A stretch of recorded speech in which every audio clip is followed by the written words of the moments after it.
खबर शामिल करते हैं हमारे ब्यूरो चीफ जनूबी पंजाब हाफिज मोहम्मद बशीर से। डीपीओ बहावलनगर सैयद अली रजा की हिदायत पर डीएसपी सर्कल चिश्तिया की सरबराही में एसएचओ थाना city A division Saifullah Hanif ने अपनी टीम के हमरा डकैत गैंग गिरफ्तार करके मस्जिद डाकुओं के खिलाफ घेरा तंग कर दिया। दौरान तफ्तीश शहरियों से असलाह के जोर पर मोबाइल और नकदी छीनने वाले डकैत मोहम्मद अदनान वल्द मोहम्मद रियाज और फैसल शहजाद दोनों गिरफ्तार। दौरान डकैती लूटा हुआ माल, नकदी और मोबाइल वारदात में इस्तेमाल होने वाला असला भी बरामद। डकैती में मुलविस मुलजिम मोहम्मद अदनान से 30 बोर पिस्टल और गोलियां भी बरामद।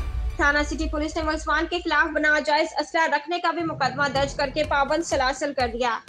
एसएचओ सैफुल्ला हनीफ ने कहा कि अवाम के जान और माल की हिफाजत करना पुलिस की अव्वल जिम्मेदारी है। हाफिज मोहम्मद बशीर, ब्यूरो चीफ जनूबी पंजाब, JN न्यूज।